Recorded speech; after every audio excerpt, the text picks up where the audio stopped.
All right, we're going to get started with the August 4th Policy Committee meeting. We have Mr. Kern and myself are here from the Policy Committee. We are joined by Mr. Reimers, Mr. Spear, Dr. Hoffman, and Dr. Friedman. And with that, I'm going to turn it over to Dr. Hoffman. I believe you have the first agenda item. I think Mr. Iosu said he would call in or something, or? That's for education. Okay.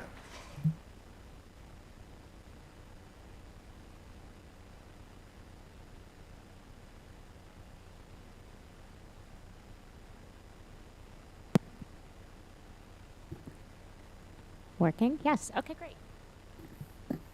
Thank you. Good evening, everyone, and thank you for being here.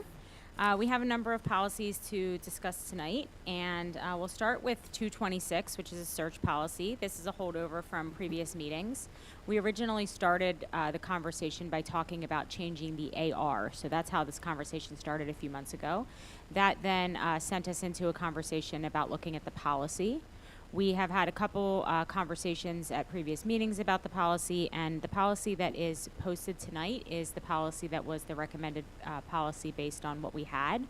We had some language from a previous meeting from Mr. O'Donnell, which is printed in red on a document that I just gave to all of you. And if you turn to, let's see, second to last page here, is the substantive part of that change, which really is a paragraph that suggests that two things happen. This is how I understand it from the previous meetings that we had as well. The first is that the board would like for a written record to be kept of all searches that happen.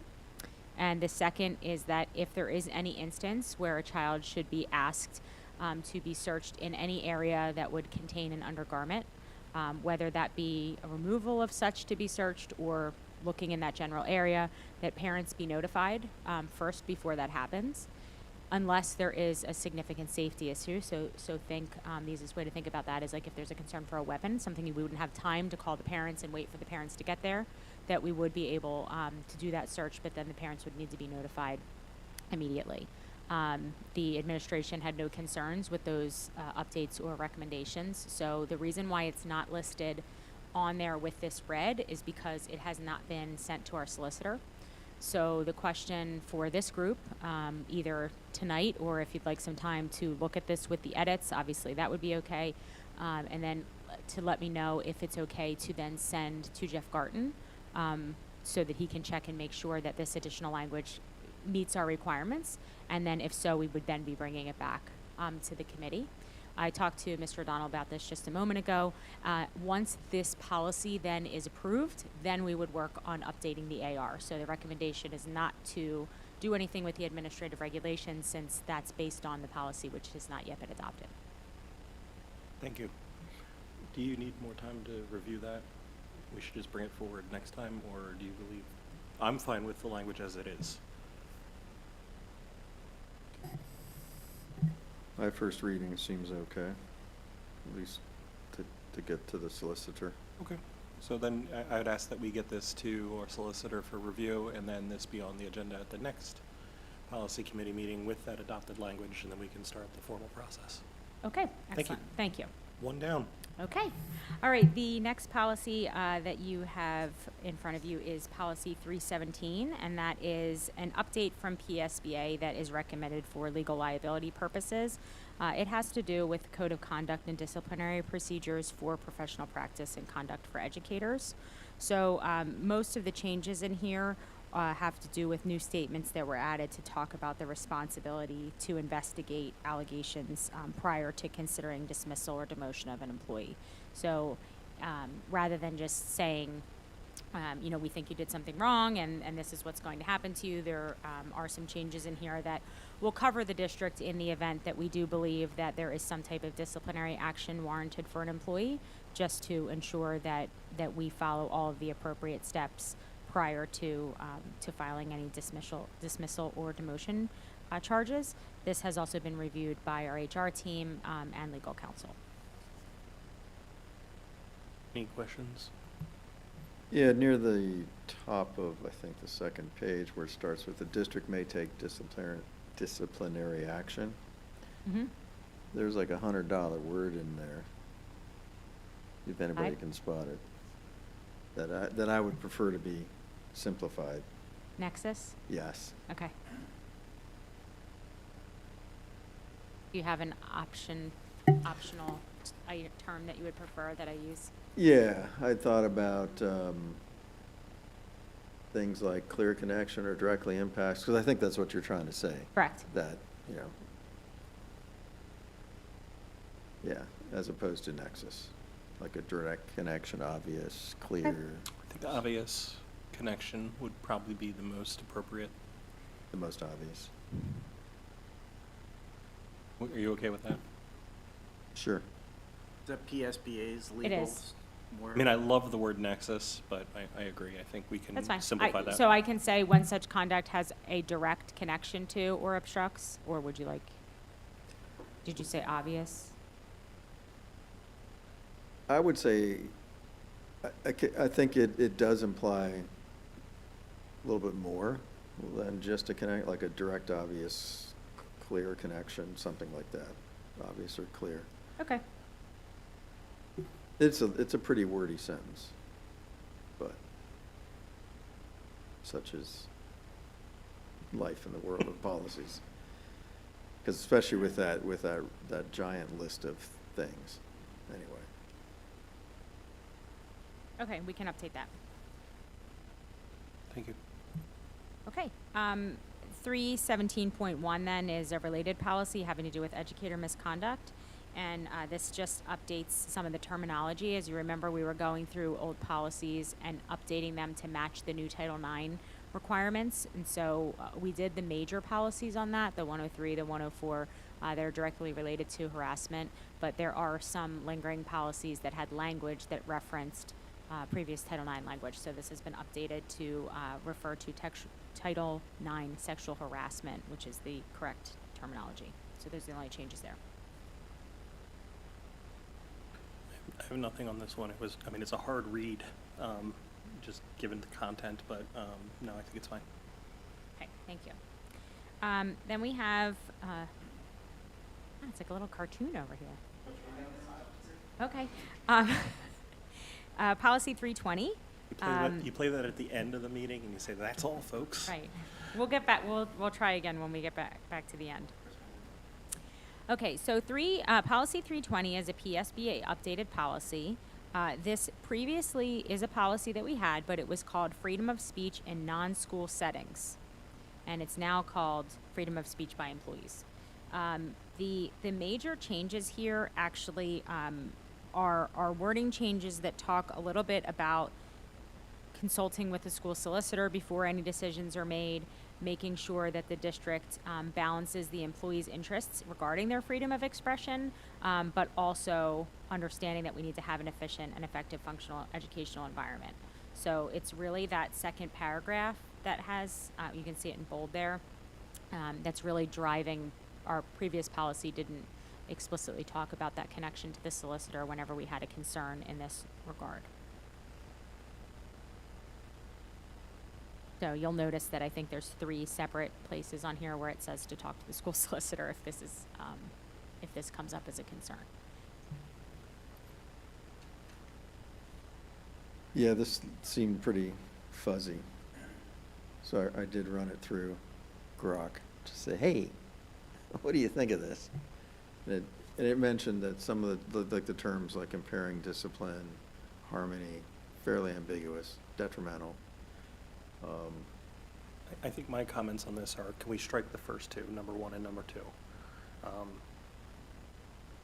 And so just for context, it says in situations where a district employee is not engaged in the performance of assigned duties, the employee's freedom of speech may be addressed when the employee's speech impacts efficiency or constitutes a reasonable likelihood of disruption as indicated by any one of the following.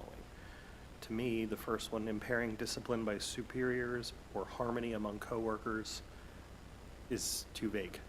I think it could be utilized to suppress free speech. Yeah, one of the recommendations was to supply specific examples or clearer definitions. So either, that might help. What do you mean by this? Because I can make up in my head something that makes sense. But anyway, yeah, I would, And the other one being having a detrimental impact on close working relationships requiring loyalty and confidence. Again, I don't see that as being a justification or reason to impede on somebody's free speech. The last two I absolutely agree with, impeding the performance of the duties of the employee that conducted the speech or interfering with the operations of the school district. In either of those scenarios, I believe, yeah, absolutely, we can control someone's free speech, and it's precluding them from doing their job or precluding others from doing their job or doing what we do here. But something, personally, I take issue with harmony among coworkers or detrimental impact on close working relationships. I think that's too vague of a reason with which you could be addressing their freedom of speech when it's impacting those things. Well, impairing discipline, though, the first part of that. Can I get an example of what impairing discipline by a superior would look like? To Mr. Kern's point, maybe providing some examples so we can understand it better? So so this is the PSBA suggested language, which sometimes, when you go to the bottom, is tied to a law and sometimes is not.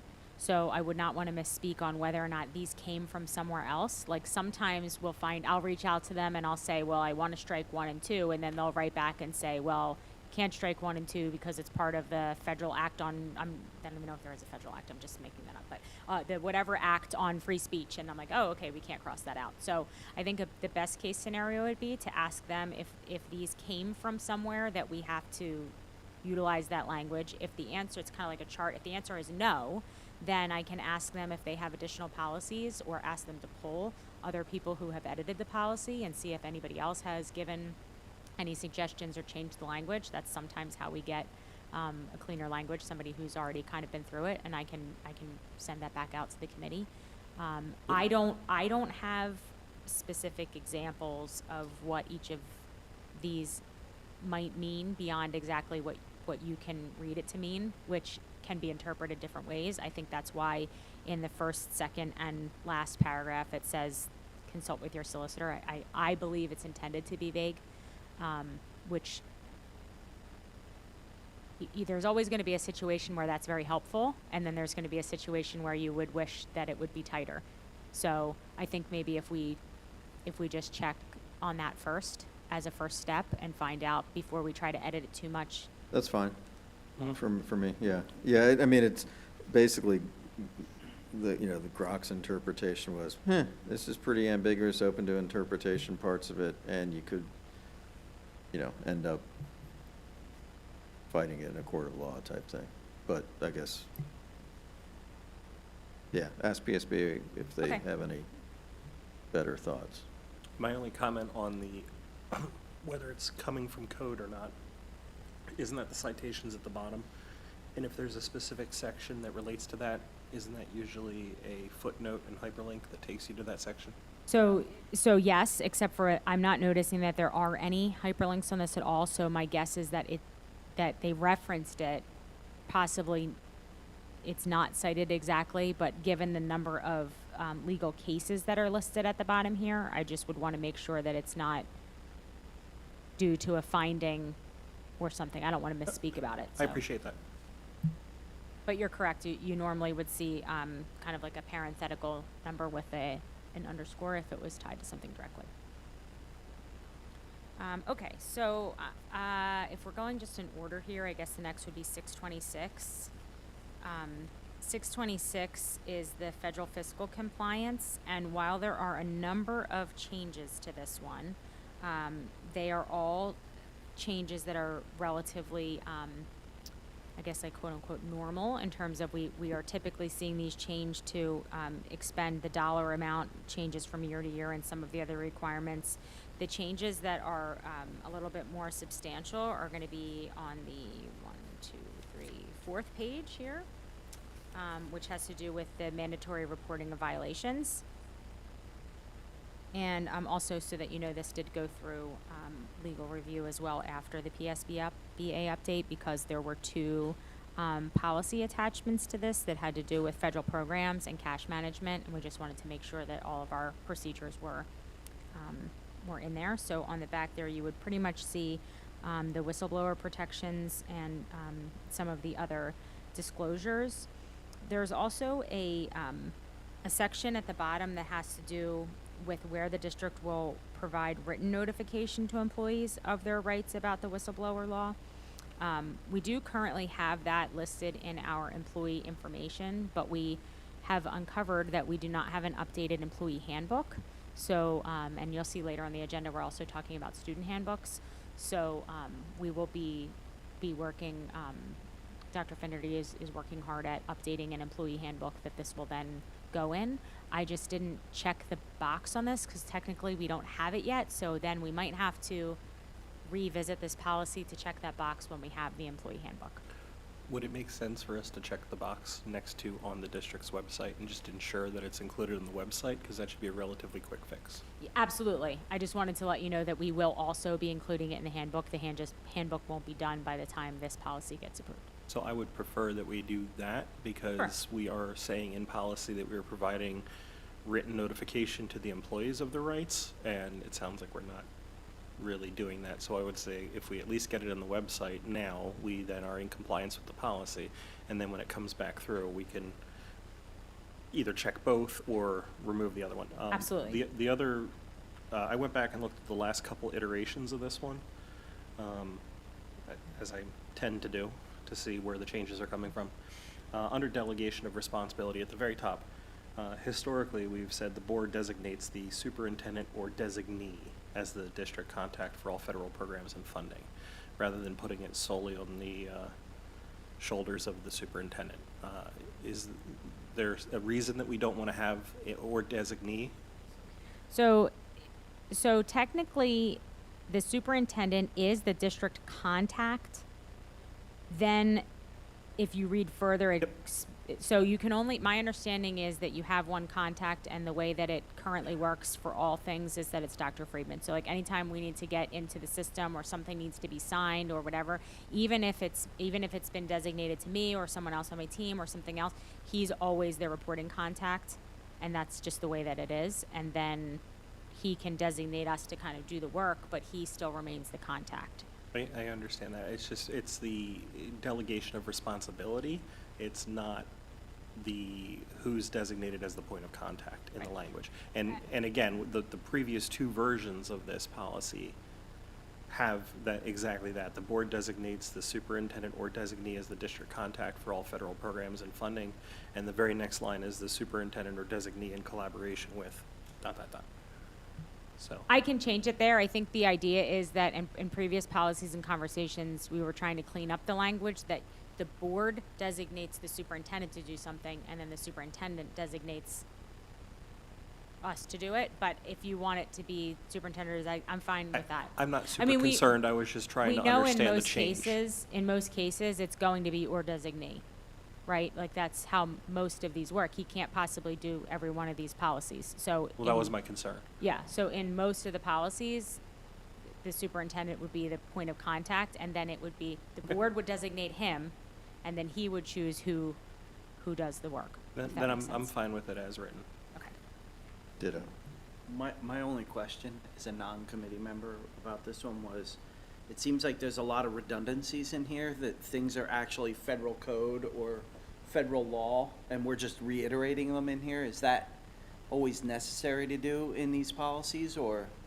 So typically, it's a best practice. It does require us then to update them more often when the rules change, but it's always helpful. People aren't always going to look at the federal guidelines. They might look at our specific policies, so it's best when we can to ensure that they match and that the language is in there.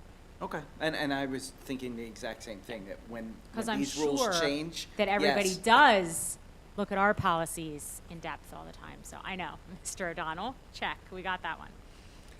Good question, though, Chris. Yes, thank you. Because, yeah, redundancy is always expensive. And it does make it difficult because then you're always going back to find all of the places where things need to be changed. And we do our best to make sure that we keep up on where things are mentioned in different policies, but to your point, it can be a bit redundant. The next policy is 626.1, which is travel reimbursement specific to federal programs. So just to be clear, this policy has to do with participants who are traveling or attending any type of thing under a federal award. It's not just all travel. It talks about the requirement to acquire prior written approval before incurring those costs, and tries to establish consistency with our already established standards in travel reimbursement policies. This is actually a mandated policy in order to make sure that we meet our audit requirements.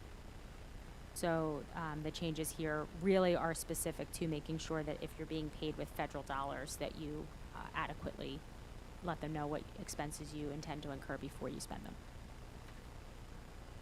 Does it make sense to put that per diem and standard mileage rates would be what the normal government per diem is? Like, I don't know why that's So this is not in here. because this policy doesn't have to do with how the district reimburses. It has to do, we have our own policy on that for what you're allowed to spend and how much you can. This just has to do, unfortunately, like the redundancy in rules, this just has to do with how we promote to our auditors that we promise that when we're spending federal funds, we do so by getting permission first. So it's not really about the amount you're reimbursing or how you're doing it. It's about the process of getting reimbursed for federal dollars. Okay, it's just, when you see something like the validity of payments for travel shall be determined by the superintendent, sounds like, oh, we can make up our own, whether it's valid or not. That doesn't sound like the submission of the intent to incur costs shall be, anyway. I didn't catch, I can try to tighten that up a the little way bit. you described it didn't come across here. I thought this was reimbursement. Just for federal programs, yeah. But I can go back to our other policy and see if there's language from there that I can carry over if it would be helpful. Whatever you think. I mean, yeah, I just propose this is dripping with words like reimbursement, not permission. Like you described it more like we just need to do something more perfunctory. Because our rules for reimbursement are covered in our travel reimbursement policy.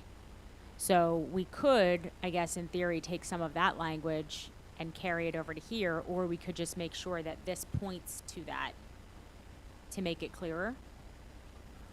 How about validity of payments for travel costs shall be determined by the superintendent or designee and follow the guidelines as established in our travel reimbursement policy? So reference the other policy, and then we only have to update it and change it in one place. Great. Yeah, again, I don't know the intent of this, and I don't want That's to make fine. extra work, No, but it's an extra work. I think that will make it clearer. I think anytime we can provide clarity, that's easy to do. Okay, next policy is 718, which is service animals in school. We had gone over this policy a few years ago when we, Ms. Edwards, the previous assistant superintendent, was working on having dogs come into the school. But at that time, because they were not service animals, we elected to not actually update this policy. And instead, there were some additional ARs and guidelines that were put out for individuals who were bringing therapy dogs into schools. But PSBA is actually suggesting that this policy be updated for legal purposes to talk about the questions that a district may ask someone who is interested in bringing a service animal to school, and questions that you should not ask. So you'll see those on the second page there. Before approving any kind of request for a service animal, there are 2 questions that you can ask, and there are 4 questions that you can't ask. And then there's also the addition, this is the part of the job where sometimes I wonder, like, is this my job? There is an entire paragraph on reasonable modification considerations for bringing a miniature horse as a service animal. So there is a paragraph about that, for real. So I did have some questions about why the district may not request documentation of the need for a service animal, request documentation regarding training of the service animal, request a demonstration of the animal's abilities, inquire about the nature of the individual's disability. The last one I get, right? The first three, I might even be able to get or understand number 3. I don't think it is reasonable to request a demonstration, but, you know, we are talking about bringing a service animal into a building where there are other students and other faculty that may have, you know, concerns about being around a service animal or allergies, or maybe the service animal isn't really a service animal and they're just using it as an excuse and it's not trained properly. I do understand that we have language in here about they need to be able to control the animal, and if at some time they can't, then they can revoke that. I get it. But that to me seems to be reactive instead of proactive. To me, I think protecting ourselves with a proactive measure of at least getting some reasonable form of documentation of the viability of the service animal, I don't see why that is a prohibited item for us to do to protect the others. So that comes based off of that parenthetical number 6 before approving the request, and my guess is that that is that's the exact language that comes off of the government's decision on what you can and can't ask in terms of a service animal. I can ask Mr. Garten if we are able to adjust that based on our own needs. I'd imagine the sanitary conditions for a horse would be difficult it's to in control. Well, this is before It's the in there. horses. No, I know it, That's- I know it that's in is, there. that you have to, They have to be guarantee- housebroken. That's in here. yeah, but I have never met a horse that's housebroken. Well- They always just go where they go. But maybe there is one. In terms of all service animals. Correct. I understand this is new language, that there are questions that we can't ask, and I'm guessing that based on the other things that are indicated here, that there must be a ruling somewhere that indicated that you're not able to ask those questions. But I will put it with the pile of questions for Mr. Garten, asking if those 4 specific questions must be adhered to because of a ruling, because similarly to how we talked about before, while that parenthetical number 6, or I guess it's bracketed number 6, applies to the whole section, you'll see the bracketed number 2 after the questions we can ask, but no brackets after the questions we can't ask. So I'm just want to make sure that they're covered. Yeah, nowhere in 28 CFR 35.130 does the word document occur. Okay. Do you know in number 2, because it sounds like you have it up, are you looking at the 35.136 or 35.130? It occurs It's one only time. listing what you can ask. It does say so in the number 2, it says a public entity shall not require documentation such as proof. So that, to your point, I didn't check we're allowed to ask this and not the not asks. Okay. So, it seems foolish to me that we can't require documentation. Well, you know, you can imagine somebody needs a wheelchair. We probably don't require documentation for that. It just is. So I can sort of see that, where something that they need for therapy or whatever. Yep, it's a good example, and it's actually the example used here as I'm continuing to read this Oh, one. So. cool. I can certainly go back, but my understanding is I it's think in we're that fine. 135 dot whatever it says you can't ask, so. No, I think we're fine. So if Okay. we can't ask for any documentation regarding the service animal, then we can't. I mean, obviously the law would supersede whatever we did anyway. I just, on a personal level, I think it's ridiculous, because that to me is not a barrier to an individual with a disability to be able to provide a doctor's note. We have to provide doctor's notes when we miss a day of school because we're sick, right? So, I mean, to me, You probably can't even give aspirin. well, I mean, that's my point, is you need, No, to, you know, like, we to kids. require documentation For to- everything. For everything, and we don't require documentation for this. It just, to me, seems counterintuitive. There's that, plus what about controlling? I'm not a lawyer, thankfully, but I know that they often use things like worst case examples. like on our car club, one of our guys is a lawyer. They'll always bring up the things that's what they do. There's nothing negative in here. What if mayhem ensues? In terms of, what if it's a gigantic disruption, unruly? I mean, it could be a fun video, but, right? There's nothing in here that talks about the what if. Well, and the other thing, what if, I mean, this singles out miniature horse, but what if somebody needs a full-size horse? It does not covered. Pennsylvania only Pennsylvania- recognizes 2 service animals, that is dogs and miniature horses. There Okay. are no other, in the eyes of the Pennsylvania law, there are no other service animals. Well, I was really looking forward to your service rooster coming into board meetings with you. But I This, guess it has not. been updated to specifically only recognize those 2. I did see a very moving video about it. Like, horses are wonderful animals, really, the Intuit people, and it was used in a palliative care, like in a hospital for people that were dying. And it would sense outside the door that it needed to go in to a room. I mean, it's like tearful to see this little documentary. But it was a full-size horse. Sometimes it would just lay its head on the patient's lap. So they're amazing creatures. But anyway, there's nothing in here about when mayhem ensues.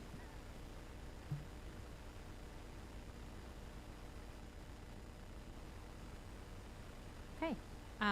The last policy for discussion is 827, which is conflict of interests and operations policy. This is another policy that is mandated by federal regulation and to meet our audit requirements. The specific changes for this one are really around changing the definition of conflict of interest and confidential information. The definition stayed the same, but they slightly changed the wording to talk about conflict or conflict of interest. There's also a conversation piece in here on, I think, the 3rd page, a sentence that includes that the district will now provide written notification of such protections to district employees. So that's where that's going, the new employee handbook. So that'll be in there. And to your point, we can make sure that it's posted somewhere prior to the handbook being completed. So the question I have with this one is at the bottom of the policy. Mhm. The very last paragraph, violations of this policy may result in disciplinary action for employees, up to and including discharge, fines, and possible imprisonment, et cetera, et cetera. The whole policy talks about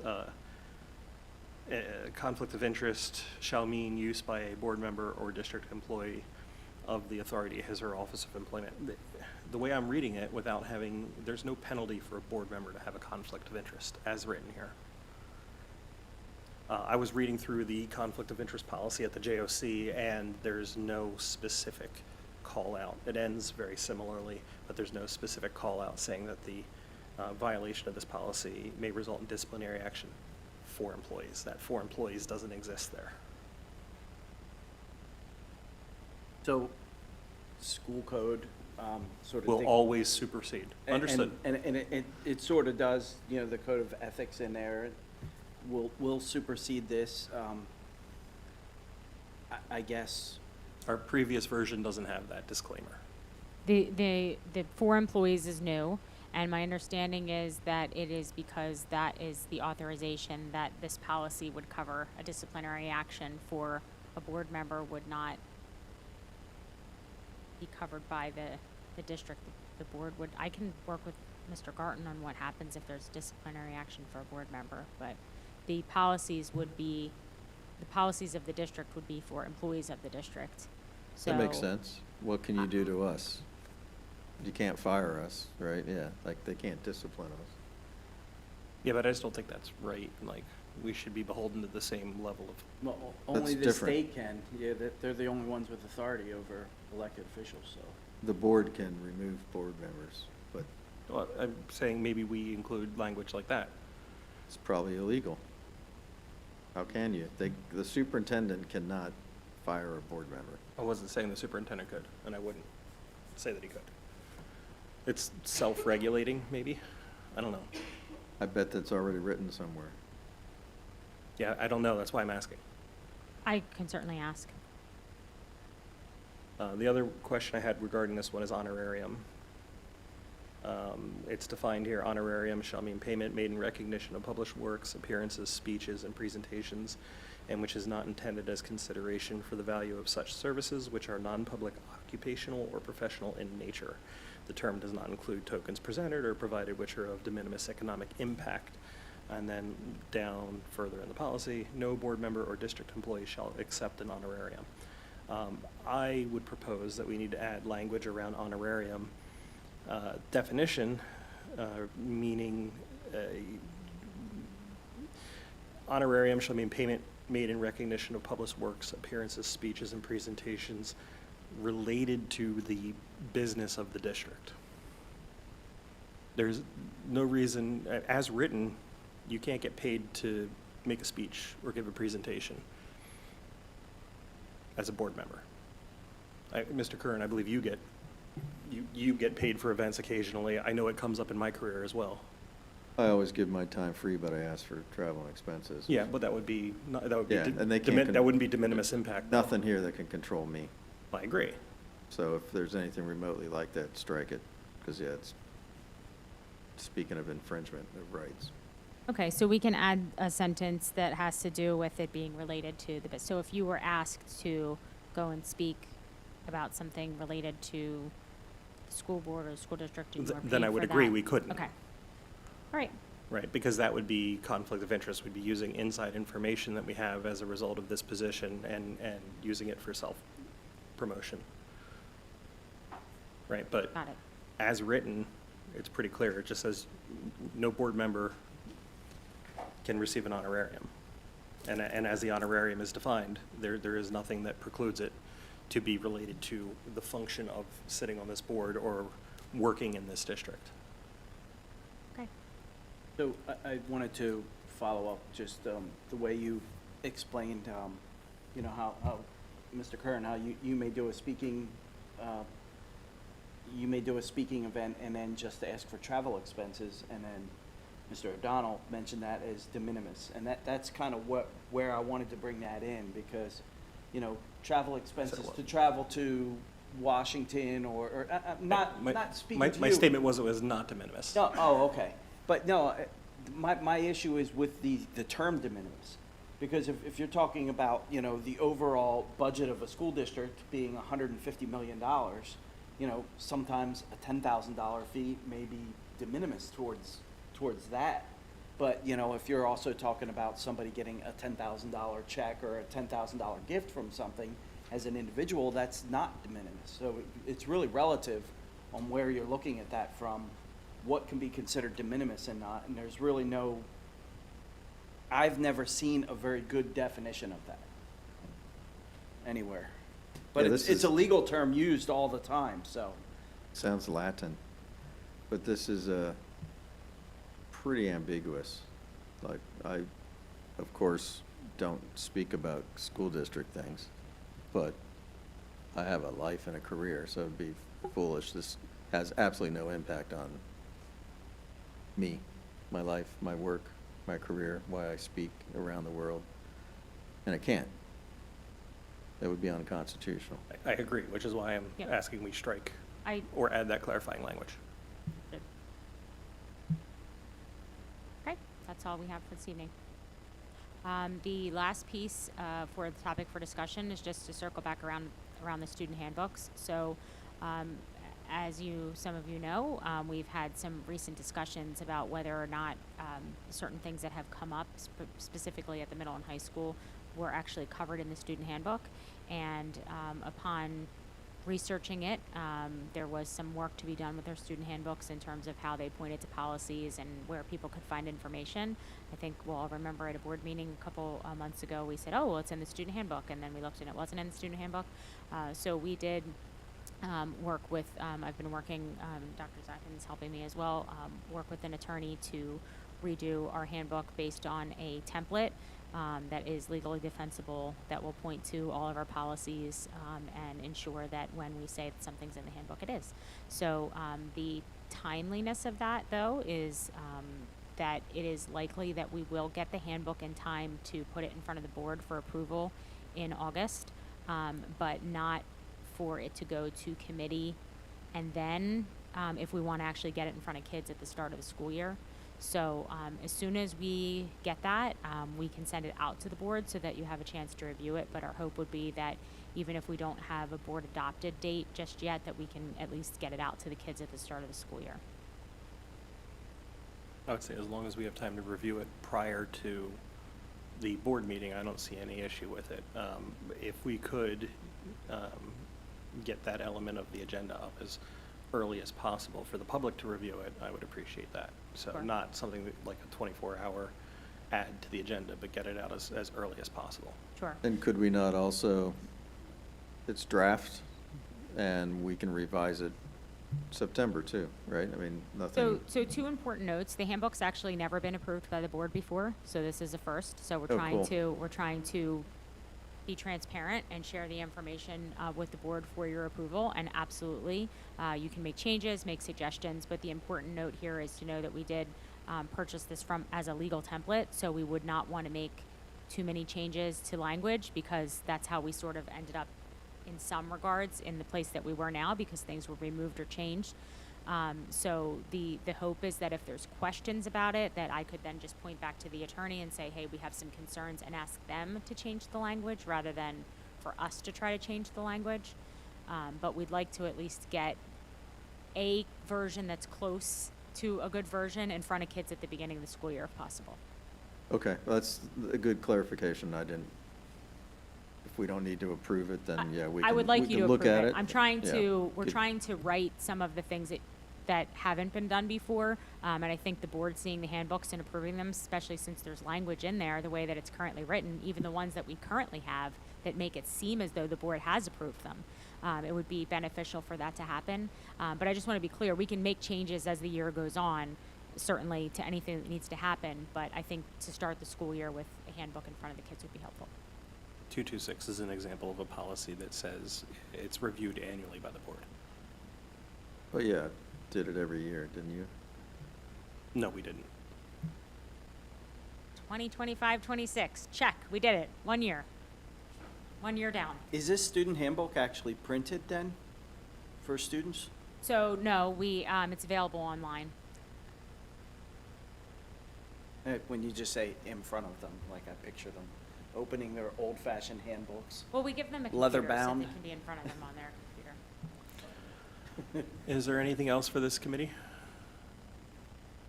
I think the policy committee is then adjourned. Thank you.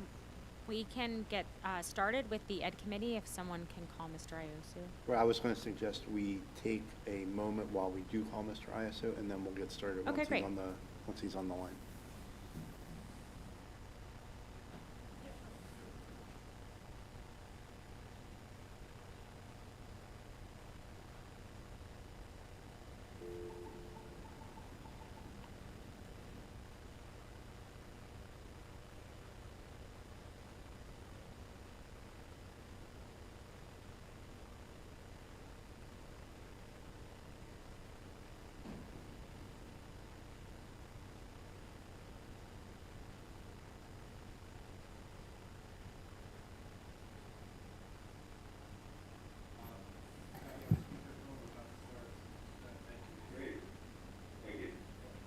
Joe, can you make sure, thank you, I was going to say make sure that the microphone is picking him up.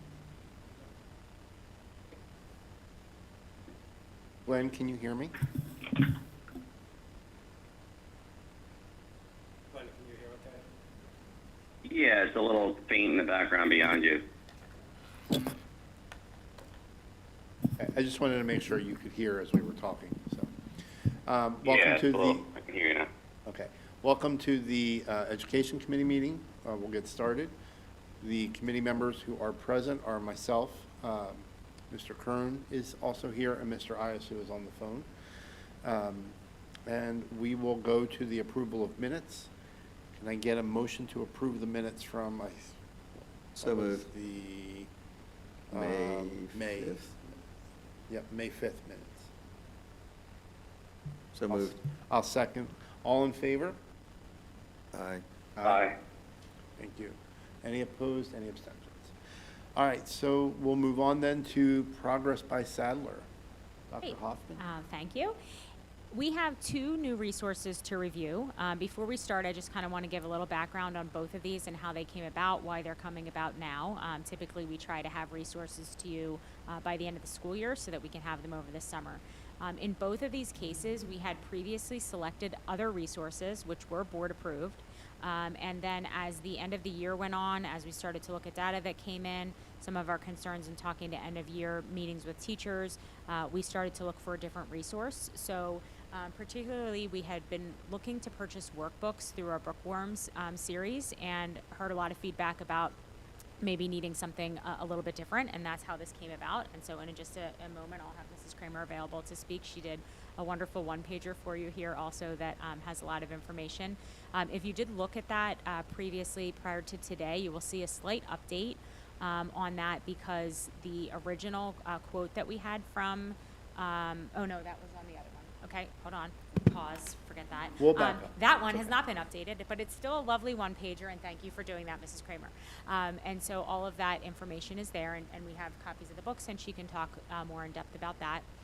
But that is pretty much a one-for-one. The cost that we had already budgeted for and we're going to pay for the other workbooks is now going to be used for this. So there's no budgetary increase. It is something we already covered, and we are replacing something else that's not an extra.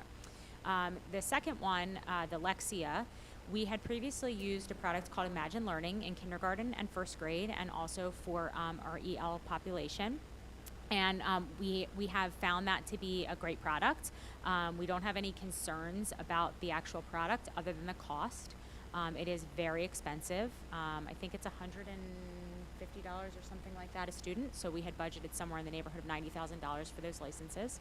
In talking to some neighboring school districts about what they were using and products that they had come in front of us, we found this Lexia. We actually had some teachers who had asked us to look into it. Their own children were using it in their school districts.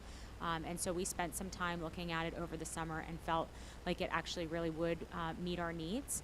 So this is another product. Again, the change here, this was my little preview I had said, we changed this document earlier today because we realized that in the original quote that I had put up, it didn't include the PD cost. So this one does. So if you are looking at a cost difference, that's why it's different right now. So this is the full cost. It still does represent a significant cost savings over the product that we were previously going to purchase, and we do not believe that there will be any loss of quality in product by switching to this. I've had a lot of questions about our scores, about when you're going to hear about that. Our scores have been coming in. We do have all of our state testing scores back. We just got our AP scores, I guess last week, access to those. It's all in Linkit, and we are working through that. We'll have a full presentation for the Ed Committee in September, but a little teaser, they're not great. Don't really know how else to say it. My team knows that I really... Classic bad news doesn't get better with age. No, that's my favorite quote. So just blurt it out. Just blurt it out. It's not good. Not good. So we need to do something. So do we want last... Dr. Hoffman? Yep. Yeah, this is Glenn. Just for a quick teaser, is just to say not good. I know last year was not so good Yeah, as bad. well. Really bad. So is, in comparison to last year, would you Bad. say it's worse? Yep. Okay. Understood. Thank you. Yeah, I think I'm at the point, and I've talked to Dr. Frieden about this. He's not pleased. I'm not pleased. I don't think anybody's going to be pleased. I think, we have spent a lot of time. I have personally sat in front of you for years having to present scores that aren't great. I mean, at some point, it's been a difficult couple weeks. It's been a difficult couple weeks in our office, to say the least. I'm sure. We I are appreciate that. frustrated, not at the students. I want to be very clear about that. Not at the teachers. We just have to figure out. We have to figure out what is happening. And there's only so many times. Dr. Friedman and I just had this conversation today. Is there a part of me that thinks like, okay, I look at neighboring schools, and their scores aren't great either, like, yeah, okay, at least you're not alone, but how does that help the students who are in front of us in the Quakertown Community School District? You know, so are we the only people who saw a decrease in scores? No, we're not. You know, are we the only people who continue to struggle with 6th, 7th, and 8th grade math? No, we're not. But,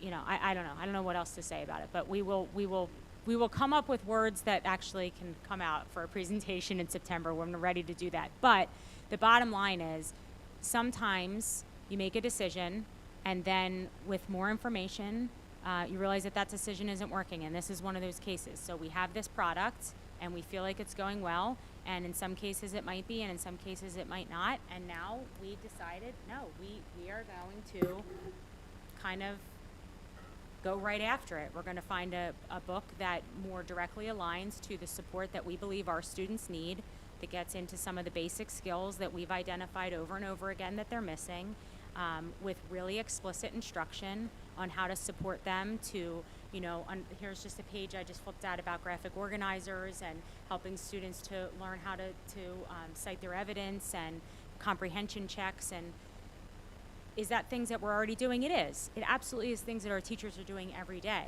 But have we identified that our students might need more practice with that and more direct, explicit practice with it? We have. So we're going to pivot. And even though we already asked for something else, we haven't bought it yet, and we're going to, you know, try to go a different route. And so I'll have Mrs. Kramer come up if there's specific questions about the products or anything that anybody wants to ask her directly. But I feel good about this as a resource for our students to support their learning. Hopefully, it also translates into increased student achievement. That would be amazing. But first step is, I think we all feel good about giving this to them as a resource to support their learning. And ultimately, of course, our goal, and how many times have we said it, the team, I mean, ad nauseum, every question, everything we're asking, every principal I'm talking to, it's just over and over and over again. Okay, but what is that decision going to do to improve our students' learning and outcomes, period? And that's just how we have to refocus it. Could I ask, I appreciate your passion, candor, that's a good one, but passion, yeah, I mean, it's hard. So I have a, maybe an optimistic wonder about, are any of the results, how should I say it, if some results are because a student just doesn't care about testing, is there anything like that skews the data? Like, hey, look, they did their such and such a test in 5 minutes because they just went, I mean, I hear about it like sitting at a lunch counter and people, oh yeah, I always just, heck with that. And I've always wondered, are you able to discern and remove such bad data from like outliers? Does that have any impact? It's a great question. To some degree, opt-outs are starting to have an impact, to some degree, because we have a larger number of opt-outs than we've had before. To some degree, we see what you're talking about in the high school level. I'll say particularly historically in the algebra that's taught at the high school. So for students who take algebra in the middle level, we tend to see, you know, higher results, and then in the high school, we tend to see lower scores, and then we don't tend to see students retaking those exams because they don't need to retake them for graduation requirements. So, you know, if you take it once and you don't do well, or you don't try on it, and that's your score, you know, we don't have additional scores for those students. But there's a flip side of that for students who struggle to take that test, and then we would have them sit and take it 3 or 4 times. That wasn't beneficial either. So I think that's, you know, I was actually quite surprised this year by our Keystone scores. We had historically done much better in biology than we did this year. I'm not sure what that translates to yet. I would say at the elementary level, one of our biggest struggles this year has been our benchmark testing clearly does not align to our state testing scores.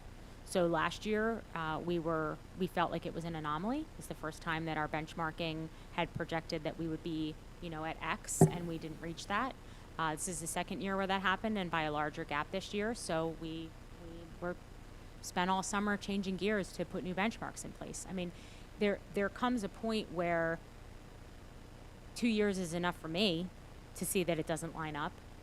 But there's also another question in terms of, are we over scaffolding for our students when they do the benchmarks? Are we offering them assistance in the classroom, and then when this test comes, we're not, and now we don't have a true picture. So there's a lot to unpack there, and really the best way to do that is just through being present in the classroom.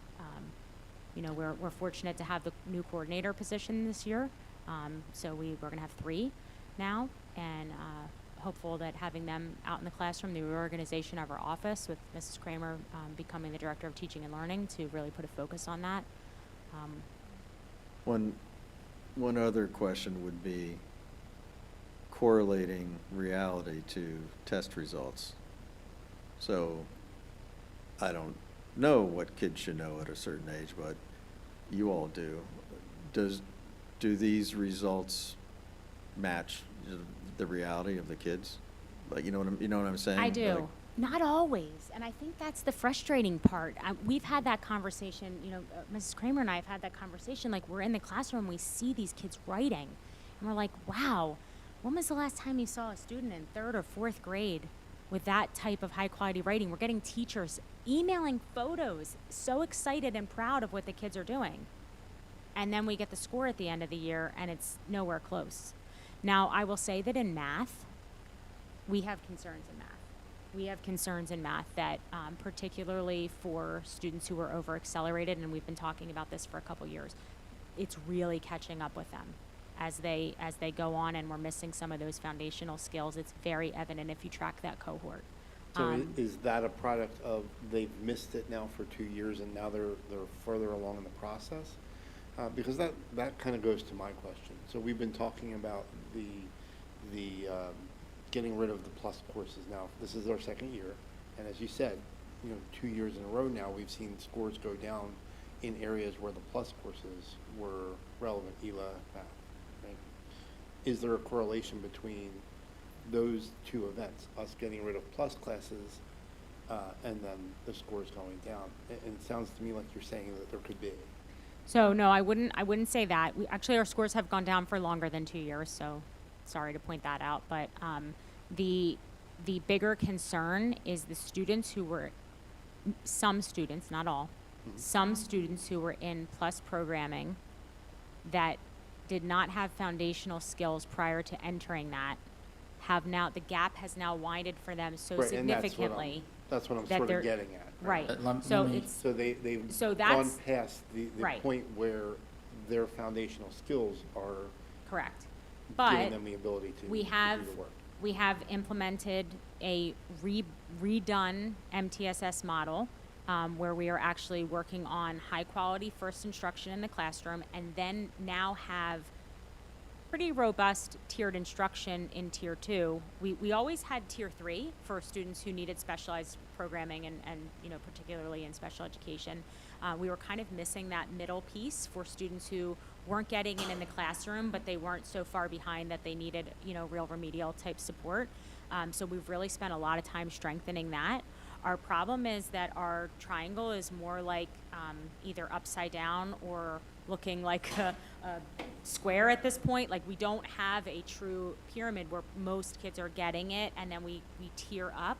And so until we right size that, we are sort of where our scores show we should be. We are sitting at like 50% of kids or 60% of kids needing help on any given topic, which is not where you want to be. And so at least that data matches what we're seeing.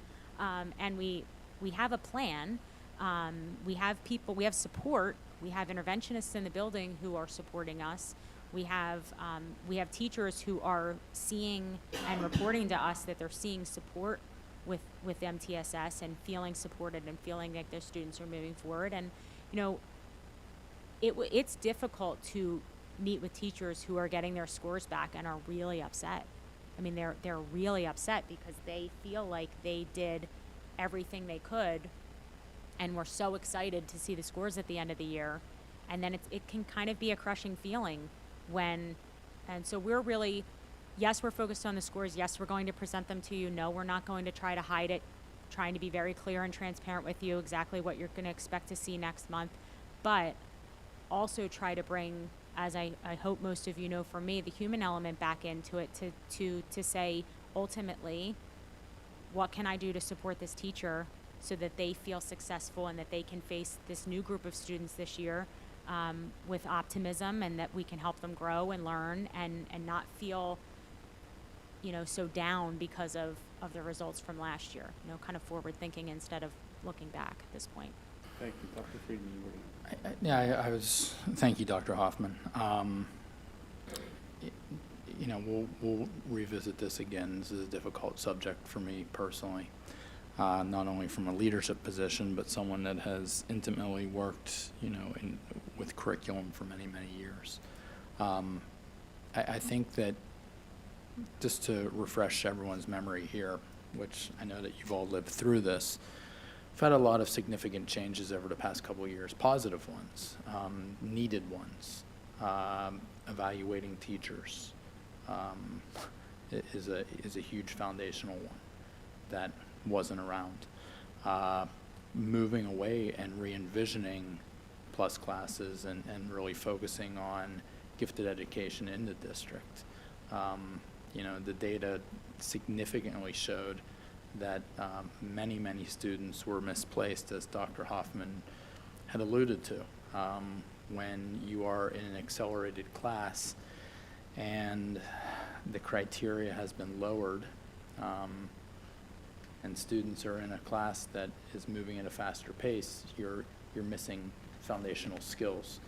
And with something like mathematics and even literacy, either one, take your choice. Things move quickly, and if you don't have that foundation, it's in my slide deck again for convocation. I always talk about building the foundation of a house, and you need that strong foundation. So if you're not building that strong foundational piece, you're going to suffer in a lot of ways. So we often overuse the quote of the definition of insanity is continuing to do the same thing over and over and expecting different results. And, getting back to the core of what we do, teaching and learning. Good teaching and learning will, produce results. The PSSAs and the keystones are meeting grade level standards in the simplest form. That's proficiency is meeting grade level standards. That should be an expectation around here, and it will. And we're setting that standard, and we're building that culture. I understand that it can be defeating, and we'll talk more about that when we show you the scores. But I am frustrated, and I'm not. Listen, the finger pointing starts at me from a leadership position, but this is a collective adult situation. Collective. This isn't one particular group. We all need to collectively work together to improve the educational process for the students in this district. And we will continue to work at that. If you think about some other things that we've done, some major shifts were bringing the instructional coaches to district office. You had coach/interventionists in buildings. There was no way they could successfully do both those jobs, working with students and working with adults. So we had to separate those out. We had to re-envision them. And, we're going into year 2 with the coaches being district-wide. And I think that is so exciting. And the growth that they've made, that team has made over the past year is exponential. So I think that's going to continue to help. I think the targeted professional development that we have with people is continuing to help. But I believe me, when I got the scores and I talked to Dr. Hoffman, I was kind of at a loss for words, but I am very confident it starts and ends with quality instruction inside the classroom. And we need to be visible, we need to be in there, and that myself and Dr. Hoffman do that, but we need to continually work with our building level administrators and our coordinators and our coaches and provide the necessary support, and we will. And next week we have new teacher academy, and we need to lay that foundation from day one, that these are the expectations of this district. And so we will get there, and I appreciate the board's support, but this has been, you know, systemic for a while. This isn't a two-year, unfortunately, a two-year issue. I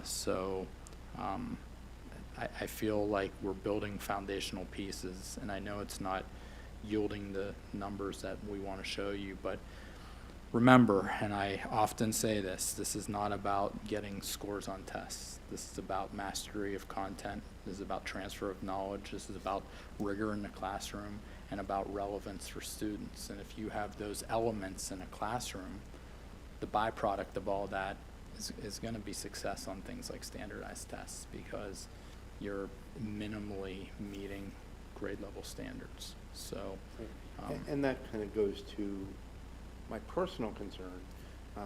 I understand the value and the need for the benchmarks and these assessments.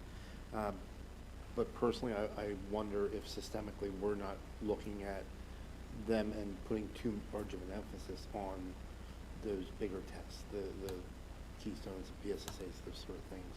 And we're not doing the day-to-day things as well as we should. And I believe you are getting into that realm. But as a system, I wonder if we're not checking for that understanding enough and finding where the students are. And we're just geared toward, as a system, I'm not saying here alone, we're just geared toward those numbers on the benchmarks. And I believe there's a deficit. I definitely, you've heard me say this, and I'm not going to say anything publicly that I wouldn't say to staff members or administrators, that, you know, we have to teach to the students in front of us. We have to meet the needs of the students in front of us, not as adults how we feel students should be taught. We need to meet their individual needs. Differentiating, we throw that word around a lot in education. Yep. It's not easy to differentiate with 25 students in front of you and meeting all of their needs. I mean, I'll be the first to say that is not an easy task. no, absolutely, I 100% agree. But go ask an educator anywhere, I'm not talking about Quakertown, anywhere, Yeah. if they differentiate in their classroom. I will say 99.9 infinity would say, yes, I differentiate in my classroom. But do we effectively check for understanding? Do we give students voice and choice on how they show mastery of content in classrooms? You know, the team knows how I feel about things like common assessments. It's not one size fits all. Right. Life isn't about one size fits all. It's about, are you mastering this content? Are you understanding it? Can you take this content and transfer it to other concepts that you're doing? Can you learn mathematical concepts and apply those in science? Can you apply that in tech ed or different places along those lines? That's learning right there, not 43-minute silos. That's why we're having conversations about changing master schedules. And I understand reluctancy, because when someone does something for a long time, you know, change is sometimes scary. And so we have to maybe pump the brakes and pause, which we have. But ultimately, and I've always felt this way for 25 plus years, whether it's been a classroom teacher or superintendent of schools, I worry about kids number one, adults are a distant second. So it's the needs of the kids. And we need to meet the needs of every kid walking through each of our doors, and the experience needs to be the same no matter what the address is in the Quakertown Community School District. They need to have an equal experience in any building they're walking into. And so that is what keeps me up at night. That's what wakes me up in the morning. And, you know, we will get there. I can assure you. We have done a lot. We have changed a lot of positions. We have changed titles. We've hired some amazing people. And we'll continue to, build this culture of excellence. I'm not saying it wasn't there, but it's, we need to constantly remind people about raising the bar, and we will. Just out of curiosity, what is the impact of these common assessments? Let's just say they all tanked because we decided to live our own dream, to teach the kids the way we want to teach, the kinds of things we want them to build foundational, and that was maybe only 80% of whatever they're being measured. What if we got failing grades? Do we get penalized? So, yes and no. Ultimately, if you have scores that are below what is deemed accessible for a multiple, years in a row, then you get into what's called like a corrective action, like a TSI. We've been in TSI for 3 years at Strayer, just at Strayer or Sixth Grade Center also, I think. Particularly for not making adequate growth with our special education population. So they do target, if you aren't meeting standards or making growth, then you need to work on a plan for how you're going to correct that. So I think, if it gets bad enough, there are schools, I don't want to name them, that are, in corrective Like action. when they took so over significant. Philadelphia, that Correct. kind of thing? Or, Okay, like a so it Chester. has to get pretty bad. It can happen. Has to get really horrible, in other words. Right. Anything's possible, but, Okay. I believe right now that our curriculum and our resources are supportive of what we want our students in this community to learn, know, and be able to do. I believe that. Okay. Unfortunately, that doesn't appear to be translating into how they're performing on these tests. But the anecdotal information from the students themselves when we're in classrooms, from the teachers who are teaching with new resources or curriculum, has been overwhelmingly positive. And so there is still, I hope to sound like an optimist, like there is still hope that eventually that will translate into higher test scores. But I feel better coming to you and telling you that I feel good about what's being taught in our classrooms every day versus having high scores and being concerned about what we're putting in front of kids, if that makes sense. It does. That's along the lines, like, if I interviewed all those seniors and they all impressed me, I could care less about the scores, right? I think that's what we're saying is, Still want like, them somebody to- else's, dopey test. If we created kids that were critical thinkers and just amazing people. well, if you think about the conversations we've had in the past couple of years. We've developed the Portrait of a Graduate, which we'll be implementing fully this year. That focuses on the knowledge, skills, and competencies that we feel are most important for our students to know K through 12. We have built a robust, in 2 years, career language initiative using the RIASEC framework from the Holland Code. That is transforming conversations in classrooms and experiences for students. Students are self-identifying their strengths and their interests and understanding their place in school, in the content that they learn, and as they get older, they're able to better self-select things that genuinely interest them based off of their skill set. The things that you're talking about, that we're arming them to be successful beyond the walls of the school. It's not to say that students aren't learning here, because they are. They are. High stakes testing has been under scrutiny for many, many years. So, unfortunately, it's always a measure. If a school district is good or not good. But I'm also a firm believer that high test scores on standardized testing are a byproduct of what's happening in the classrooms. So do we have room for growth? 100%. We wouldn't be having this conversation. The highest of achieving districts have room for growth. But the things that we are, the computational thinking course at the elementary level, I mean, the feedback that we'll be presenting in next month or in October is off the charts. The kids have gravitated to the critical thinking process and the computational thinking.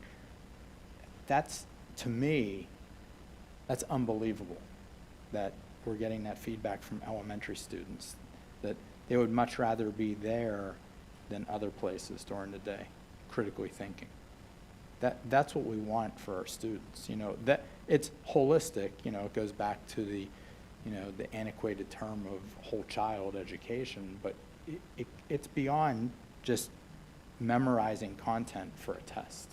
It's it's building those skill sets that are necessary. So that is all happening concurrently while we're putting a huge emphasis on teaching and learning inside and the educational experience inside the classroom. So, I feel very good about the work we're doing. And look, it might not be the time, but the work that we're doing, sure, recognition is great, but, this year, the career language is going to roll out to all of Bucks County through the IU. And I've been working with them to kind of set this up, and we're going to be at the forefront of that. That's transformational. So much so that it's got the attention of the workforce board at the state level who wants to talk about rolling it out across the state. And we're at the forefront of this out of 500 school districts. That's the types of things that are exciting for our students, for our staff, for our community as a whole. Because we're providing kids these opportunities within our schools that really set them apart and others don't have. Yeah, it's getting more pragmatic, which is helpful. One last thought. Do you have any means by which, like I just have this vision of a forum where we bring in, like you mentioned, yes, you're on the pointy end of the stick, sadly. That's your job. But we have great staff, super dedicated teachers. I just have this vision of, all right, laying it on the table, folks, with teachers in the room, you all in the room, and a crazy all-day session about WTH is going on, what ideas, brainstorm, what can we do to solve this conundrum where, like you said, Dr. Hoffman, you go in the classrooms, you see awesome stuff going on, teachers are super excited, things are going great, and then, what, did we get the wrong district scores? Like, what? So that kind of a mismatch is psychologically really rough. But can we steel ourselves, and can we come together? Can we, I don't know if you can, but at any rate, I don't know if there's any possible ways or any kind of forum like that could ever happen. So what you just described is exactly what we went through. So we got the scores, and we had a rough couple days, weeks. I mean, really, like, I think Kelly and I were texting each other at like 1 in the morning. We couldn't sleep. We were so upset. I mean, really, really upset about it. Really trying to think like, what happened? What happened? How did what we thought was going to happen get so far off from what happened? And how it ended up being. And then we kind of had to just like do a reset and start planning. And we met and we talked about, how to work with principals and Dr. Zakin and what his plan is. We formulated next Wednesday, we have an administrative staff meeting with all of our administrative staff. A large section on it is about having conversations with teachers, direct conversations to not to put blame, not to make people any more upset than they are, but to just take a critical look at some of the pieces of information that they now have in front of you to say, how did we get this miss? Did you feel like you didn't have enough support on something? Do we think that, maybe the way that the questions were asked, to kind of regroup. And so that's already on our plan for next week, and then working with teachers moving forward. So, we will talk about it more in depth in September for sure, but just wanted you to know kind of why we are coming at you last minute with some different resources and some changes. And that's kind of what's behind that, so. All right, so bringing it back to these new resources, Mm-hmm. so neither of these are additional cost items. Correct. Actually, Uh, the Lexia is about a $45,000 savings. Right. Do you need us to approve it to move to the full board? Yes, Okay. we'd like it on the whole board agenda. The Lexia PD, ideally, we'd like to swap out the PD we were going to have with this, which would actually be the day before the board meeting, or the day, Right, I so. wasn't sure if, because we had already approved the funding, if we needed board approval to move to the. I'd like you the to new approve one. the resources as well, because technically, there are different resources, but if we could, the PD is really based around, Well, I'm looking at that as Lexia, a and the bulk letters, item. everyone's already letters trained, it wouldn't be, even if we ended up not using this resource, if the board were to say, nope, we're not approving it, the PD would not be a waste. So we'd like ideally to continue with the PD, which we had already planned, and then use this resource Right. on that. We're only going to do, there is a significant cost savings for doing more than 1 year, but I think it would be best with any new product for us to try it for a year and make sure it works for us before we sign on for multiple years. So if we like it, then next year we can try to get some of that cost savings for doing maybe a 3-year deal or something like that. I had a quick question. Is there anything that the board in itself can do? Like, are you constrained by, say, budget or, our 6-year curriculum cycle to say, we're stuck with this because we started this and we have to see it out? Or, like you want these new books for resources. Is it something that maybe you would have to get something a little sooner than you would have wanted to because something else wasn't working? That's what I want to say. So I appreciate What is that. it that we could possibly do to help too? So I can speak personally. I feel very supported by the board in terms of this committee. I think anytime I've brought something out of the cycle or with an additional cost or, with some, as long as I've brought some research and resources behind it, I've always felt very supported. So, this is outside of the cycle, but we're looking to change it.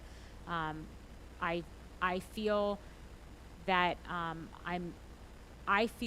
able to stay within the budget that's provided to me to maintain, fiscal responsibility to the community while also trying to deliver the best product. And as long as I'm able to do that, I feel very supported by the board. So I don't have that concern. I think Dr. Friedman and I have talked about, additional classes or, different things that we can put into place. And the committee has always supported that. And then ultimately the full board. So at this point, I think, just patience and grace to know that we are really all collectively, the entire district, working really hard. Yeah, well, I just want to answer board member Spear and everyone here. I can tell you from my lens, I am deeply appreciative of the support since day one. Resources are resources, and while resources are a supplement that help in the educational process, I've always believed that investing in our professional staff is, through professional development, professional growth opportunities, I think is always best.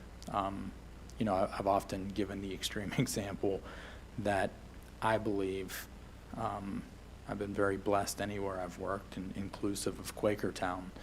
If I went around to the buildings and took away all of our resources, that quality teaching and learning would happen on a daily basis. It's not about the resources. It's not about, we want educators bringing learning to life. We don't want them turning the page in a textbook. That's not the intention. Resources are supplemental tools to help enhance what's going on in the classroom. So it is about teaching and learning. So we had some discussions about approving some contracts and having outside people come in and support our staff. And I mean, it's not a secret. I feel very strongly about bringing experts in to help our professional employees grow. You know, obviously, we do it on a daily basis, but bringing experts in to give them that targeted growth opportunity, I feel you get a lot of bang for your buck, you know, in the short and long term. You know, one specifically, Jerry Thompson. I mean, you heard examples that people went to a professional development and the next day they were implementing strategies. Eric Scheninger is working directly with our principals and doing walkthroughs. He's in classrooms, and some of the most valuable conversations that we've had, and there's many people in the room that have gone on those walks, or the conversations outside the classroom, and we're debriefing in real time. And we've had board members attend as well, and you know, those are real time, you know, conversations that are professional growth opportunities for all levels. So it's important for us to continue to provide those opportunities so we can continue to invest in, you know, an employee that we're, you know, plan on having for 30 plus years. So I don't disagree with that, and I think it's important to bring in experts who bring in institutional knowledge, but and you and I have had this conversation on a few occasions where we need to be setting our own people up to be able to take over, and I'm not seeing that a whole lot. So, yes, I believe bringing in that institutional knowledge from outside is valuable, but then making it so that our people can step in and kind of take over, because our people are going to know our students and our students' needs better than some guy from Texas or somebody from, I think Dr. Thompson is from the upper Midwest somewhere. So I can tell you, and we've talked about this, every consultant, we call them consultants, call them experts, whatever we want to call them, they all have an arc, whether it's, you know, a one-day, a one-off, which I think is a waste of money, or an arc of coming in and phasing. I mean, good, and you know, Mr. Kern does this around the world, good consultants work themselves out of a job. I mean, that's what they do. And respectfully, I believe, I know we're building capacity because, you know, I'll take the instructional coaches. They've had, as they should, tons of professional growth opportunities. And that team has, from where they were and what we inherited as building level coaches to what they are now as district level coaches, and the growth that they've achieved and under the leadership of Kelly, is going to pay so much dividends over time, because these people are becoming true experts in the craft of teaching, and you know, focusing on best practices and pedagogy in the classroom. And it's getting teachers, more and more teachers. It's the, you know, famous catch-22. The ones that probably don't need it are the ones that are calling. Right. And the ones that do need it, we need to get into their classrooms more. And one of the other things, and you've been here now, what, almost 2 years? Yeah, over 2 more than years. 2 years. Yeah. There's been a lot of change over the last Mhm. 2 years, and in many cases, rightfully so. Mhm. Whenever there's change, there's disruption to education, so it takes a while to course set. I understand that. And, you know, with the coaches, for example, moving from the buildings to the district office, that's a pretty significant change for pedagogy and instruction. Am I wrong? You know, and some of these other initiatives, those are big changes. So I'm not as upset about low numbers at this point, as long as we have a trajectory to get from where we are to where we want to be, right? And if we think that these resources are the way to take that next step to get from where we are to where in the direction we want to go, I'm fine with that. But I want to see that, you know, that step taken. So, Listen, I get it. what I'm fine with these two items, Mr. Kern. Oh, absolutely, yeah. I mean, they're the experts, they know what they want and need, same price, consider it approved. Right. Thank you. Mr. Iaso? Yep, I agree. Yeah, I agree. They're very well researched, and as always, very good presentation by Dr. Hoffman. And I, once again, looking forward to the discussions in September on how we can make improvements. Thank you. Thank you. So thank you, Dr. Hoffman, for bringing those. So let's move on to the item four. Sorry, Mr. Reimers, yeah. Just regarding the, when you bring in consultants, I would agree, Dr. Friedman, that when it's the kind of work where they're more mentoring than training, they're actually help. Yeah, part of it is, train the trainer is a classic, but they, the way that I've interpreted the folks who you've brought in, when you can get folks who know their stuff to come in and help shed new information, because I know you can get stale, there's the classic problems with universities, any district where it's a like, hey, I graduated from here and I went to school and I'm back here, like you don't get around much. So the value of bringing somebody in from outside is, at least in my world, you see dozens/hundreds that nobody else would see that kind of quantity. So you get exposed to a lot around the world or even the country. So I think it's valuable that we're exposing our folks and helping them grow. So I think that in my mind, we have been mentoring and increasing the knowledge of our staff, and more power to it for as far as I'm concerned. And I can share one more brief example of like some homegrown stuff, and I'll point out Dr. Zakin, who's in the audience. He was helping to lead and is continuing to help lead the re-envisioning of our high school master schedule, which caused some trepidation, as you all know, and we, kind of pumped the brakes a little and extended the timeline. But one of the things, the past practice here had been, well, let's just talk about it, internally. And I pushed with him, and we usually were almost always in lockstep. And it's not that we were in disagreement, but I said, we have to take a trip to some other districts to see things in action. And, the answer wasn't yes initially, but I insisted.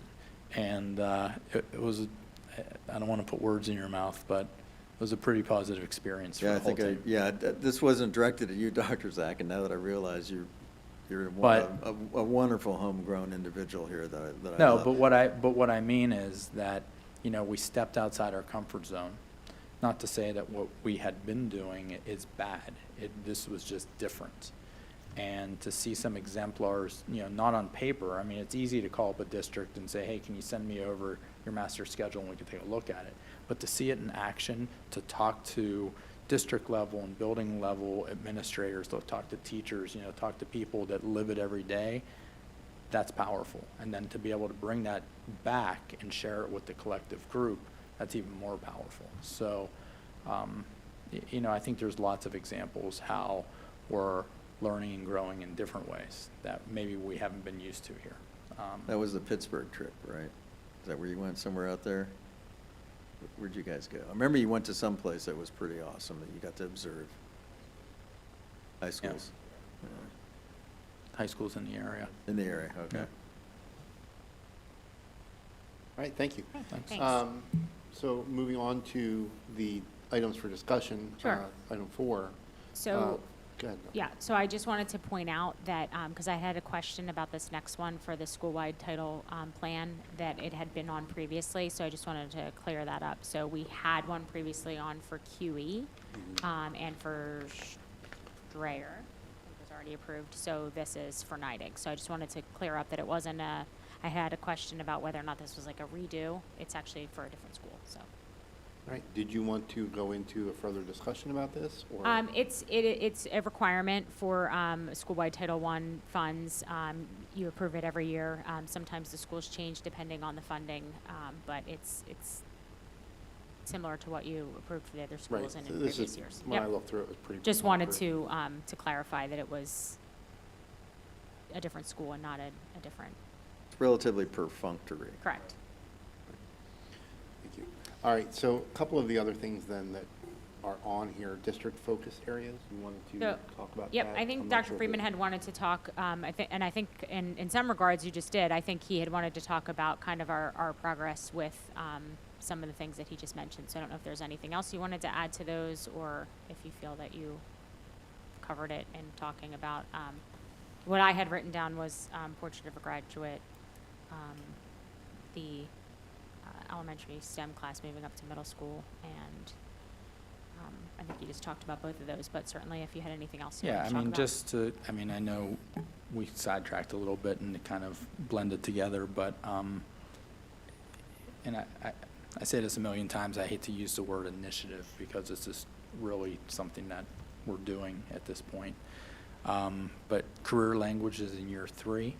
The first 2 years were really kind of organically letting teachers figure out, ways that they can incorporate career language from a dialogic approach into their classrooms.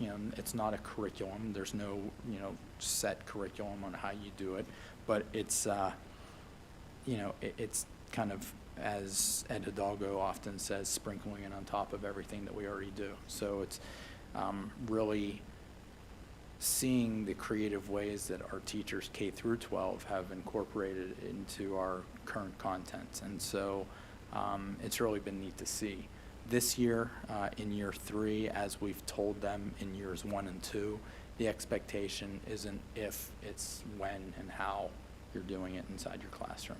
And we're going to provide that ongoing support of how you start to have those conversations. So there's not a set number per se, but it's an expectation that in every classroom, this is starting to really start to gain roots in their classrooms, which I think, by the 3rd year of being exposed to this is a pretty valid expectation, I would have to say.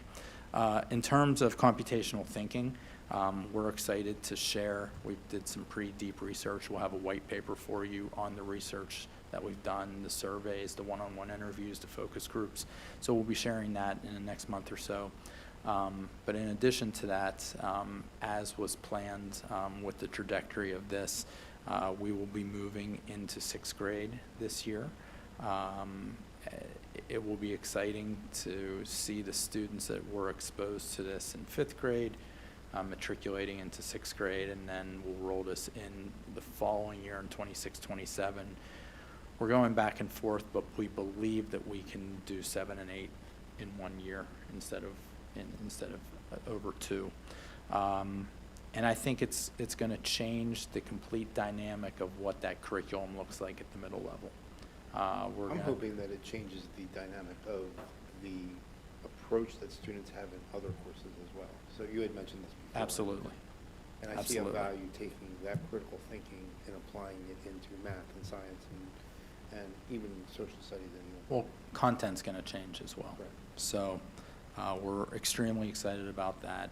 And with any course that we have in any of our buildings, we really took a hard look and some critical feedback of what we felt worked and didn't work in our computational thinking course K through 5 and made some changes. And the teachers really were reflective of what they thought worked and didn't work, and we made some changes, and we're really excited about that. We're also going to start introducing a layer of data science into these conversations as well, which is exciting.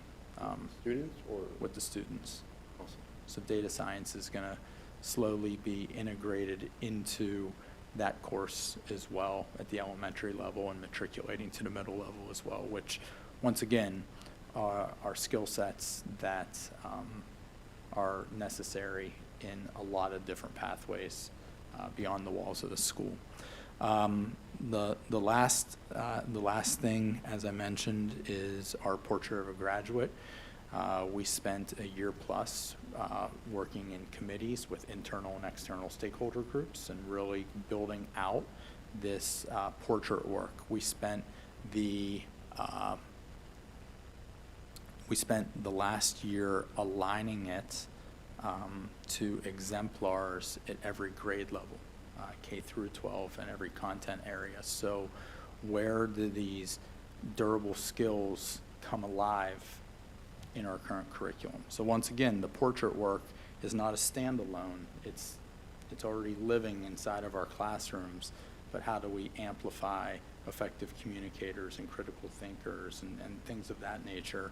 How are we doing that? So we can give some exemplars, and we'll continue to see that grow. But if you really think of it, everything's going to live under the giant umbrella of the portrait work. Computational thinking skills, the career language is going to live under there, and they'll all work concurrently with each other. So when you talk about providing other opportunities, all of those things being amplified for our students, along with amplifying student voice and focusing on teaching and learning, is, hopefully continuing to put us in the trajectory that we want to go. Thank you. Sure.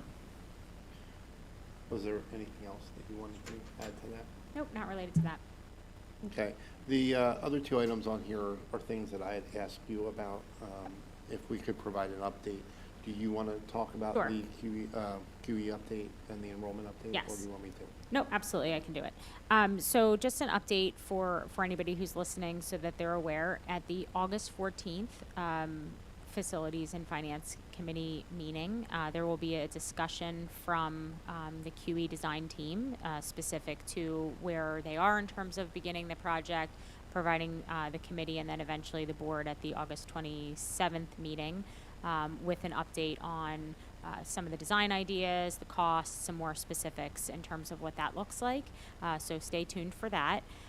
In terms of some of the questions that I've been getting about the plan to move the students from QE over to the 6th grade center, we have had a lot of preliminary conversations about that.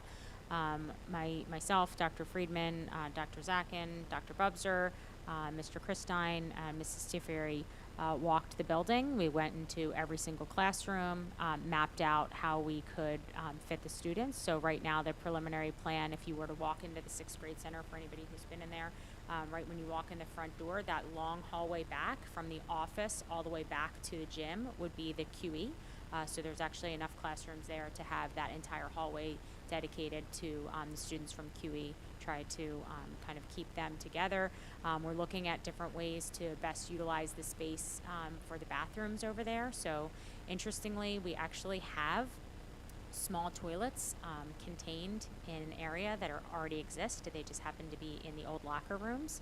So we're trying to figure out, they're not used as locker rooms anymore at the 6th grade center, but we're trying to figure out how we could utilize those bathrooms so that the kindergarten students would be right there with bathrooms that already exist, and then that would free up the bathrooms that are across from the gym to be used for kind of like 1st through maybe 3rd grade in that hallway. So we're working through some of that, but actually that was one of our biggest problems, was being concerned that we didn't have enough bathrooms. And then we were on the tour and we were kind of like, hey, there's all this plumbing and bathrooms right here that nobody's using.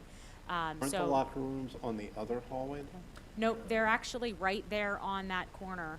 If you head in through the back, there, you can get to them from the other side, closer to like where the music rooms are. Yeah. But that's So you can, I just didn't like know a you could get to diagonal. them So from we that could side. have them Okay. kind of go right around the corner there, and then blend into that hallway. We are looking right now at having about 8 modular classrooms. We would be securing an exit with fencing so that students can come and go through the building to get out there. And we are That looking would at, be, you're thinking that would be exclusively for the 6th grade students then? that would most likely be looking at probably 6th grade, maybe social studies in ELA or something like that. We don't want to relocate science classrooms or things that we already have, labs and Right. different No, I things built in. understand. So that's kind of what we're thinking there. And then on the corner of, I guess it would be 9th and Main, where the current drive is to drop people off, there's like a grass area there. So we'd be looking at fencing that in. There's already a walkway across for students to have as the playground area. So actually, I feel like all of us left that feeling like it was actually going to fit and people felt comfortable, and we didn't there's one thing to look at it on paper and try to say, oh, there's 12 classrooms and 12 things, but we spent several hours actually going in every classroom. Oh, this is not a full-size classroom, and, we still felt that we had room for everything that we needed. So, might it be a little more tight than it is now? Of course. Is it part of the reason why we are trying to control only having 2 of each grade level at QE for the next couple years? Yes, because we don't have room to add more classrooms, but we feel like it's going to fit as it is now. Second story Right. modular, right? So in general, all of that's progressing very nicely for where we are, but I think it'll be important for anybody who's interested to come out to that facilities meeting to hear more from the design team and the architect. And just to plug, that's August 14th, right here at 5:50. Correct. Just throwing that So out. that was the update there. In terms of the enrollment updates at this time of year are tricky. We have people enrolling and disenrolling every single day, multiple times a day. So we usually try to wait until the 10th day of school to give the most accurate number. So what I can share with you right now is that we are actually projecting just a little under what we had thought for kindergarten. That's not completely uncommon. We do get more registrations in August than we'd like to see, but even with that, we're 45 students under our projected enrollment right now. I believe that we will get more students enrolled, but I don't think it's going to be 45. So I think we'll still fall under our projection. Again, it's been difficult to project kindergarten numbers between not having accurate numbers of students who were in preschool, not having accurate numbers since we moved over to full day K, so we weren't getting as many students from private schools in first grade. It's just been a little bit tough with that fluctuation, but I would still say we'd be within 25 or 30 maybe. We are under projection in first grade by about 15 students. So again, it's a decent number, but it's not like we're under by whole class. Is there full classes. anywhere we're projecting or anticipating that we would have enough under enrollment where we would be closing a section? No, not at this time. We do have some elementary sections that are trending a little lower, and that has to do with the fact that, and we've had this conversation a number of times, we really are due for redistricting. We are due for moving some lines around. Probably best to not do that if we are building a new elementary school until after that time, so that we can kind of settle students in where they belong. But we do, it is a little tight over at Richland. It's very tight at POF. So not new information, not any area that's surprising us. We are a little under-enrolled in some areas at NIDIG, but NIDIG is the overflow for QE and Richland when they're over-enrolled, so that never really worries me because we always have students going in there. The kindergarten at QE, remember we went to 2 sections, that is full, so any additional students who are enrolling there are going to NIDIG. We did have 2 students who enrolled who we told them they were going to go to NIDIG. They had siblings at QE, which is always a tough thing to tell the parents, but we actually just had 2 students disenroll from QE to go to NIDIG, so we called them and switched them around. So it's very, very fluid right now. I think we are close to the cap, sort of, like I said, at POF and Richland in some places, but other than that, we seem to be in pretty good shape. I don't have too many concerns about that. Right now at the high school, we have, we have 35 new students from non-pubs and private schools. So 18 coming to us from St. Isidore's, 16 of whom are secondary level, and 6 coming from Faith Christian, all high school students. So that's fairly typical that we get some students who go to private or non-pub for K-8 and then come to the high school. So right now we've had over the summer, we've had 97 new enrolls, and 41 withdrawals. So it's just like every day people coming and going. Well, I asked about the under-enrolled. What about areas where there could potentially be an over-enrollment where we're going to have to balloon our class size or add another section? Are there, and you don't have to tell me, now if you don't want because of the moving around, but are there any areas where you're concerned that could be a possibility where we're going to need to add a section or increase class size in those areas to accommodate those students. What I'm So, trying to avoid is that situation where we had, Yep. what, 3 years ago, I think it was at Trumbowersville, where we had to add a first grade section in January, right? But Yes. if we're not seeing the enrollment data until second week of September, then that's already 3 Right. weeks too late. I understand. I'm looking at it every day. I Right. know you know I'm saying that Yeah. we're not going to present it, but we're looking at it every day. Every time students enroll, I'm on a million emails from every kid that registers in the district, every kid that withdraws in the district, so that we can track it. Janelle Hilton does an amazing job working with Christine on keeping me updated on exactly where we are, where the pressure points are, and where the concerns are. We have the slightly larger class sizes in fifth grade this year across the board. We're at about 25, which I know I'm okay with, and you were less okay with. I but, was not okay. But for right now, given what we have, I'm okay with it. I think if we didn't have a long-term plan to have a building that would have more capacity, I would be more concerned. That's kind of where I'm at with it. Do I love 25 if it was a long-term plan? No. Do I think that we can have high-quality instruction with 25 students while we await a building that can fit more students in? Yes, I do.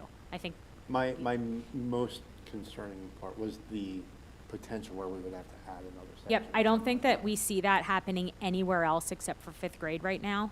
And that is a little bit of a larger group, if you remember. So, in those like fourth and fifth grade, we're at the 340, 350 number, whereas our incoming kids are closer to that 320, 315 number. So it is basically a whole class more, which is why Right. we see that pressure. Looking at the other grades in other buildings, we're sitting pretty nice at averages in the lower 20s or 20. So I don't see any areas where I'm particularly concerned. There are a couple, like I mentioned, at QE, where we might just say now, okay, we're at 21 students in there. I'm just going to cap that, and anybody else is going to go to NIDIG, because the NIDIG numbers are at 60 for 4 sections. So I'm not worried about, right, because we had projected 80 there, and we're 20 under that, which is, it's helpful in a way that we're so far under in one building, though, because we can kind of just say, okay, everyone's going to go to NIDIG, and we know right now at NIDIG we'll have room in every grade level. Right. Because as much as we say to the parents, this is the school your child's in for this year, and next year they're going to go to their home school, as many of you know who are copied on the emails that I get or the calls that I get, sometimes we do determine that since we inconvenience the family by sending their child somewhere, if they really would like to stay there, we try to help them, particularly if they're going to be, if I have a student who I have to place somewhere in fourth grade when they move in, I don't want to have to move them again in fifth grade. No, I respect that. Yeah, so that's where we are with the numbers, feeling pretty confident about it, but changing every day, and just wanting to let everybody know that we do look like we'll be under enrolling a little bit from where we projected. All right, thank you. Yep. Anybody else have anything? Mr. Iasu? No, it's very good, very thorough as always, and I appreciate the input. So, Thank I you. do And the agree. Phillies are losing, if anybody's keeping track of that. Well, Just thought you're I'd just, throw that out there. I yeah, know, it's- I just felt like I wanted to be open. Just- I was living in my happy oblivion. Sorry. Mr. Spear? I had one question, and I've brought this up many times. The QCSD Cyber. QCSD Cyber, yes, it's happening. Q Cyber, what's the official name? We don't have one. Ooh. Virtual, okay. That rolls off the tongue. I know, Anyway, it's- so this is year one. Working This on the is- branding. This is going to be targeting students that are coming into our district from cyber Correct. charters. So right now, the way that we have this, and in a one-year agreement with our teachers union, is that we are targeting full-time cyber students who'd like to come back to Quakertown. We will be working on expanding that, hopefully, in the future, but right now, that's how the agreement's worded. Okay, how is the enrollment there? We are working on enrolling students who are, we have a handful of students under 10. Okay.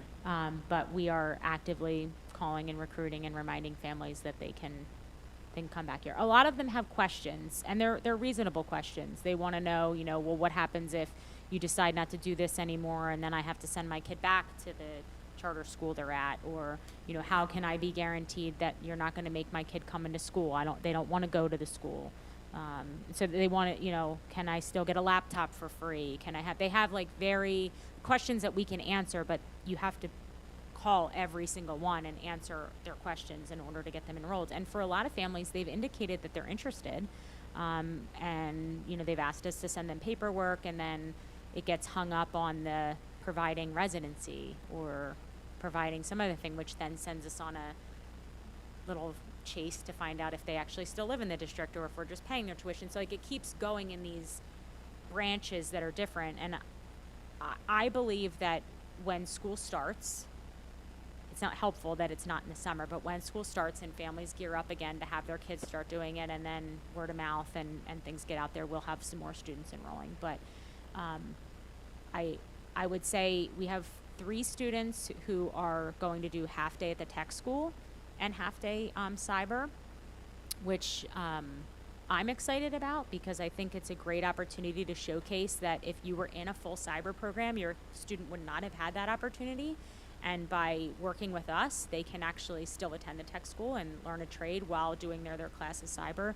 I think that's a great thing for some of those students to get that taste of coming back into school and then also get to do something at the tech school. So that's exciting. And we have 2 athletes who were previously in full cyber who are going to be working with us so that they can continue their training, just like we have had in the past. And so, it's a handful of kids right now, but exciting for how we're trying to maximize their opportunities for themselves while also getting a high-quality education from Quakertown. So. And to pre-answer those questions, yes, they do get laptops, and yes, they Yes, all the have things. to live in our catchment And area. Yes, they do. But, if anybody Gonna bring out you there as is a recruiter. listening and has questions, or if you hear people in the community, they can always give me a call, and I can talk through it with them. All right, thank you. Yep, absolutely. And we are looking forward to rolling this out wide, not this coming year, but the following. We are looking forward to continued talks with our friends in the teachers Okay, union to that's where determine We are how going to we have can those best. conversations with QCEA. Okay. All right, thank you. All right. Mr. Spear, anything else? Mr. Kernan? Mr. O'Donnell? Dr. Friedman, any last words? No, thank you. No problem. All right, so thank you for everybody, and I guess that concludes our business today. See you guys later. Have a great night. Thanks. Thank you. Take care.